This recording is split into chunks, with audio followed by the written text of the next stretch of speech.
So for the last couple of years on this channel, I've made videos such as top 10 books I read in 2014 and top 10 books I read in 2015.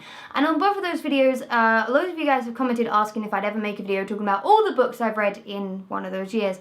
And I never got around to it because I always forget what books are like after like a couple of weeks. You know, you move on to different things. And if I tried making a video in December about all the books that I've read for the last 12 months, I probably wouldn't be giving the opinion that I had back in January, February, March, etc. So I thought for this year, I would make a video every month talking about the books that I read in the month previous. Does that make sense? Yes? Kind of? So this video is the books that I read in January 2016. And now you're gonna know all of the books that I've read in 2016, just in like 12 segments. So enjoy the fun ride. So in the month of January, I read 3 books. 2 of them were audiobooks because I'm a busy lady and also I like long showers. Judge me. So the first book that I finished is called So You've Been Publicly Shamed by Jon Ronson. And it was an audiobook and I thought it was honestly such a good book. It was written by Jon Ronson, who is a journalist, and he talks about what it's like when people get publicly shamed, such as, I don't know if you guys remember that lady who tweeted something that sounded really, really racist and offensive before she got on a plane, Justine Sacco, I think her name was, and then like for hours, people were just tweeting, has Justine landed yet? And then she got fired from her job, and it was massive like a couple of years ago. He spoke to her, and it basically just talks about, do we need to publicly shame people? Does it help anybody? Do these people ever recover from it? And from that, I've learned that quote tweeting people who are rude to me on Twitter solves nothing. It makes me look like a dick.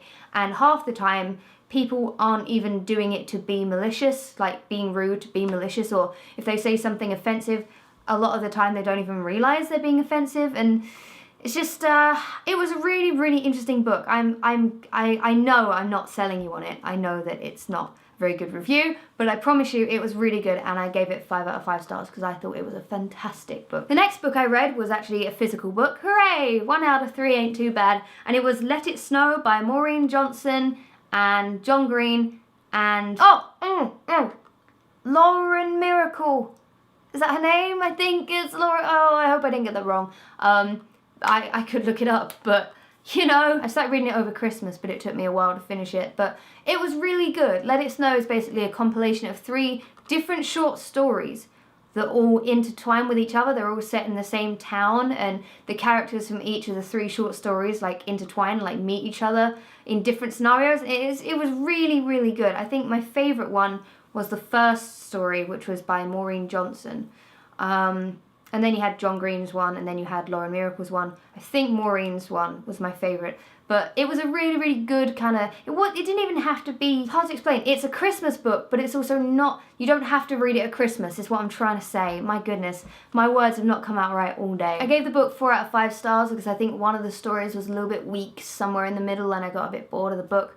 But overall, it was really good. It was really good. All 3 authors are wonderful, and it's really good and really warming, and it's really good to settle down with like a cup of tea in the bath or something and read it. That's what I ended up doing. And the final book I read in January was actually not one I read, I listened to it. It is called Big Magic by Elizabeth Gilbert, and she is the author of a very famous book called Eat, Pray, Love, which I haven't read, but I think it was Carrie who recommended listening/reading to Big Magic.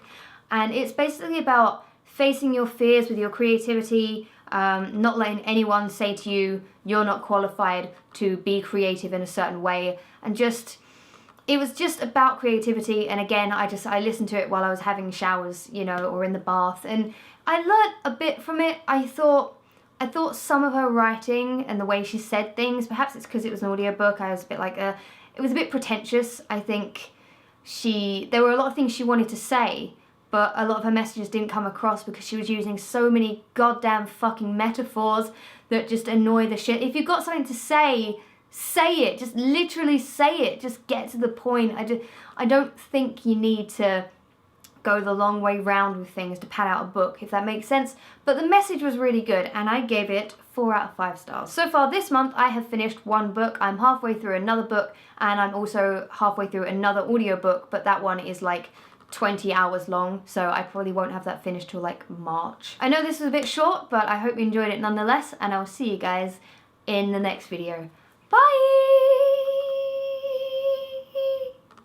There we go. Got the last of the out. Okay, bye!